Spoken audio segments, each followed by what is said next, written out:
भारत गौरव आचार्य श्री पुलक सागर जी गुरुदेव के प्रवचन और धार्मिक कार्यक्रम देखने एवं सुनने के लिए जिन शरणम मीडिया चैनल को अभी सब्सक्राइब करें और बेल आइकॉन पर क्लिक जरूर करें। संन्यास का अर्थ है कीचड़ में कमल की तरह खिल जाना। विषयों की आशा नहीं जिनके साम्य भाव धन रखते हैं, ऐसे ज्ञानी साधु जगत के दुख समूह को हरते। विषयों की आशा। एक होता है संन्यास लेना और एक होता है संन्यास हो जाना। लेने और हो जाने में बहुत अंतर है। एक त्याग हो जाना और एक त्याग करना बहुत अंतर है। संसार छोड़ना आसान है, संसार के प्रति आसक्ति छोड़ना कठिन हुआ करता है।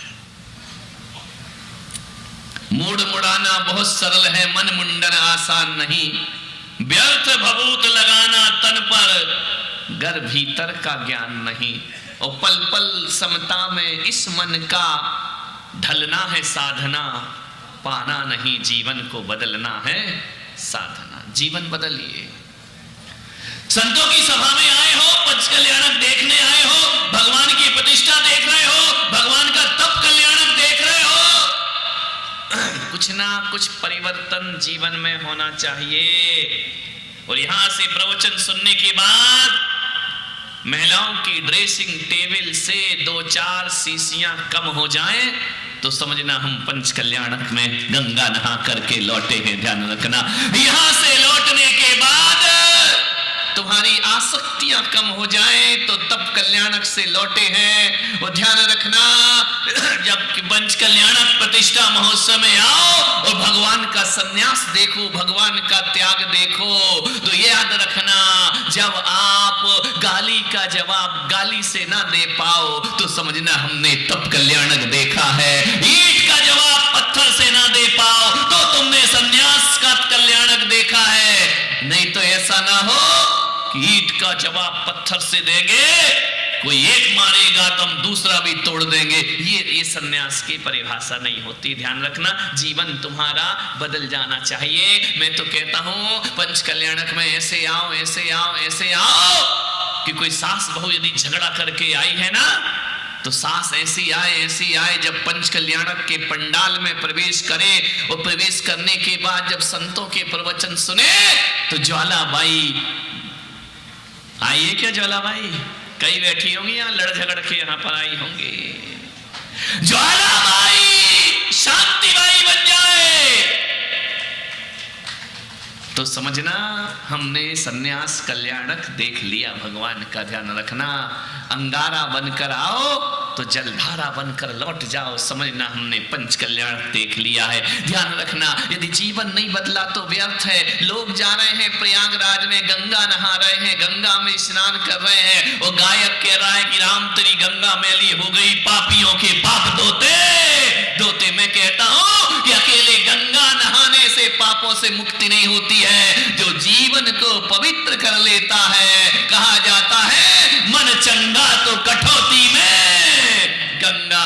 ये भी अपना प्रयागराज है, ध्यान रखना, यहाँ भी गंगा स्नान हो रहा है। मन का स्नान करा लो, ध्यान रखिए, मन को पवित्र करा लो। मन के जीते जीत है और मन के हारे हार। जो मन से हारे हैं वो नीचे बैठे हैं और जो मन को जीत लेते हैं वो पिछी कमंडल लेकर संन्यास के मार्ग पर चले जाते हैं। लोग कहते हैं हम संन्यास क्यों नहीं ले पा रहे? मन से हारे हुए लोग हो, मन को जीत लो, जिंदगी जीत लोगे। ध्यान रखना, ये जिनेंद्र का मार्ग है, ये इंद्रियों को जीतने का मार्ग है, ये वासनाओं को जीतने का मार्ग है, ये कामनाओं को जीतने का मार्ग है, ये विषयों को जीतने का मार्ग है। अरे कायरों का नहीं, किसी सिंह दिगंबर का यह मार्ग है। मोक्ष मार्ग सबके बस में नहीं होता, हर किसी के बस में नहीं। पैसा जोड़ना सब जानते हैं, मकान बनाना सब जानते हैं। भगवान महावीर कहते हैं कि युद्ध में तलवार चलाना बड़ी बात नहीं है, युद्ध के मैदान में तलवार छोड़ना ये सबसे बड़ी बात हुआ करती है। ध्यान रखिए, ऐसा जीवन जियो, खुद को जीतो। जिसने खुद को जीता उसने जग को जीता। परशुराम का जन्म हुआ बाल्यावस्था में थे। राजा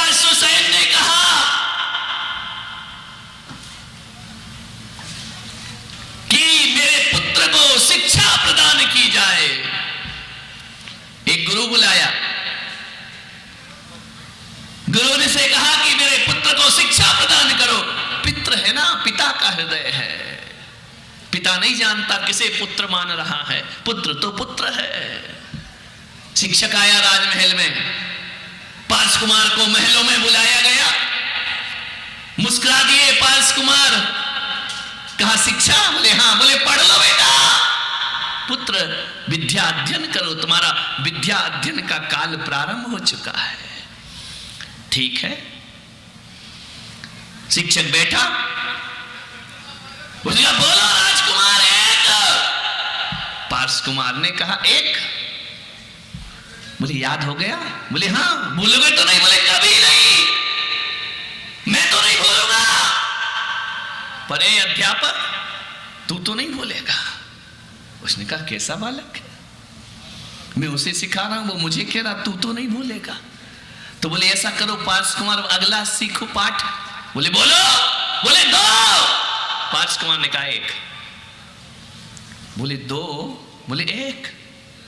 1000 बार बुलवाया शिक्षक ने, पार्स कुमार ने कहा एक। दो नहीं बोले कभी। शिक्षक ने कहा ये बालक कैसा है, एक बोलो तो 2 अक्षर हैं, एक कैसे लिखते हैं? ए और का 2 अक्षर, 2 में कितने अक्षर हैं? बड़ी उल्टी व्यवस्था है। 2 बोलो तो अक्षर एक, एक बोलो तो अक्षर 2। ये बालक 2 अक्षर तो, एक तो बोलता है लेकिन 2 नहीं बोलता है। उन्होंने कहा बोलो राजकुमार 2। 1 दिन हो गए, 2 दिन हो गए, 7 दिन हो गए। शिक्षक ने अपना माथा फोड़ लिया, राजा विश्वसेन के पास गए कि महाराज हम इस बालक को शिक्षा नहीं दे सकते। बोले क्यों? बोले ये याद ही नहीं करता है। बोले ऐसा कैसे याद नहीं करता है? बोले आप चलिए। ले गए जैसे ही महल में, पार्स कुमार से कहा कि पिछला पाठ याद है? बोले याद है। बोले बोलो एक। उन्होंने कहा एक। तो बोले अगला पाठ भी याद करो, पुत्र बोलो 2। बोले नहीं एक। बोले शिक्षक ने मुझसे कहा था कि पाठ याद रहेगा कि भूल जाओगे। मुझे लग रहा है पिता कि ये भूल रहा है, मुझे याद है। बोले मतलब क्या? बोले तुम 2 क्यों नहीं बोलते? बोले पिताजी मेरा जन्म 2 को जानने के लिए नहीं, मेरा जन्म 1 को जानने के लिए हुआ है। जो एक आत्मा को जान लेता है उसे 2 को जानने की कोई जरूरत। जो एकम जानाति सो सर्वम जानाति।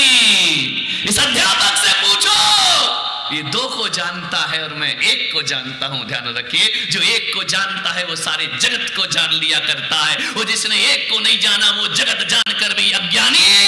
इतना सुनता है वो शिक्षक, अपना माथा उस बालक के चरणों में रखता है और कहता है हे राजा विश्वसेन, आपका पुत्र शिष्य नहीं है, ये जगत का गुरु बनकर के प्रकट हुआ है। हम जैसे शिक्षक इसे ज्ञान प्रदान नहीं, जगत गुरु भगवान। ध्यान रखना, 3 ज्ञान लेकर आए, लेकिन माता पिता का चित्त हरण करने के लिए, मन का हरण करने के लिए, मातृत्व भाव दिखाने के लिए, पितृत्व भाव का बोध कराने के लिए भगवान बाल्यकाल की लीलाएं दिखाया करते हैं। मेरे तीर्थंकर 3 ज्ञानधारी, गर्भ से ही 3 ज्ञानधारी। सर्वार्थ सिद्धि से ऋषभदेव 3 ज्ञान लेकर धरती पर अवतरित होते हैं। जो एकम जानाति सो सर्वम जानाति। विश्वसेन ने कहा कि ये कैसे ज्ञान की बातें करता है मेरा पुत्र।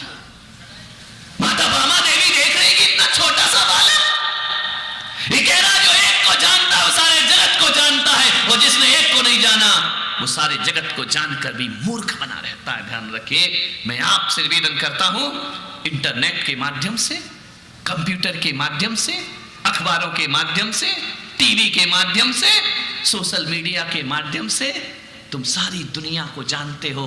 छोटा सा बच्चा सारी दुनिया को जानता है, लेकिन अपने आप को नहीं जाना करता है। ध्यान रखिए, और एक बात याद रखना, सारी जगत को जानकर खुद से अनजान बना है, उससे बड़ा मूर्ख इंसान जगत में कोई दूसरा नहीं हुआ करता है। पारसनाथ ने कहा सारा जगत नहीं जानना है, एक अपनी आत्मा को जो जान लेता है वह परमात्मा को प्राप्त कर लिया करता है। सारे जगत की जानकारी रखते हो, अमेरिका में क्या हो रहा है, चीन में क्या हो रहा है, जापान में क्या हो रहा है, खुद की जानकारी नहीं रखते कि तुम्हारे भीतर क्या हो रहा है। ध्यान रखिए, एक बच्चा स्कूल जा रहा था, मैंने उस बच्चे से पूछा कि बेटा कहां जा रहे हो? बोले स्कूल जा रहा हूं। मैंने पूछा स्कूल क्यों जाते हो? बोले पढ़ने के लिए। मैंने कहा पढ़ते क्यों? बोले कुछ बनने के लिए। मैंने कहा बनते क्यों हो? बोले कुछ कमाने के लिए। मैंने कहा कमाते क्यों हो? तो बोले खाने के लिए। मैंने बच्चे से पूछा खाते क्यों हो? बोले जीने के लिए। और जब मैंने बच्चे से पूछा कि जीते क्यों हो, उस बच्चे के पास कोई उत्तर नहीं था।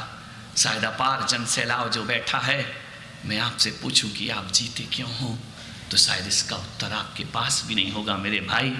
एक आदमी से मैंने पूछा तो जिंदा क्यों है, तो मालूम है क्या बोलता है? मुझ में सुसाइड करने की ताकत नहीं है, इसलिए मैं जिंदा हूं। ध्यान रखिए, मैं आत्महत्या नहीं कर सकता, इसलिए मैं जिंदा हूं। एक आदमी से मैंने पूछा कि तुम जिंदा क्यों हो, उसने कहा मेरे तन में सांस चल रही है इसलिए जिंदा हूं। एक आदमी से मैंने पूछा तू जिंदा क्यों है? एक विद्वान से पूछा, बोला मेरा आयु कर्म शेष है इसलिए जिंदा हूं। ये मुर्दा उत्तर तुम्हारे, ध्यान रखना। सांस चल रही इसलिए जी रहे हैं, मर नहीं सकते इसलिए जी रहे हैं, आयु कर्म इसलिए जी रहे हैं। अरे ये जीना भी खाक जीना है मेरे भाई, ध्यान रखना। एक जिंदगी है कोई।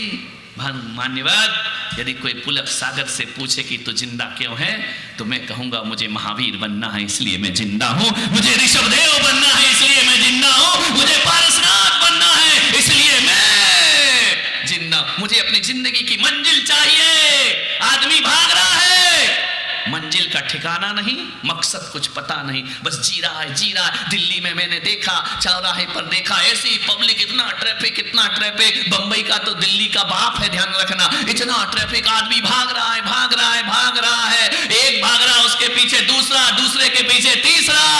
मैंने पूछा क्यों भाग रहा है? बोले वो आगे वाला भाग रहा ना, उसके पीछे मैं भाग रहा हूं। पीछे वाले से पूछा तो अरे बोले वो भाग रहे इसलिए मैं भाग रहा हूं। जाना कहां है, ध्यान रखना। एक आदमी मेरे से पूछे कि महाराज पंच कल्याणक के बाद आप कहां जाएंगे? मैंने कहा मुझे कहां जाना, मैं तो पहुंचा हुआ आदमी हूं। ध्यान रखना, जाना तो तुम्हें है, मुझे कहां जाना, मैं तो पहुंच गया जहां जाना था।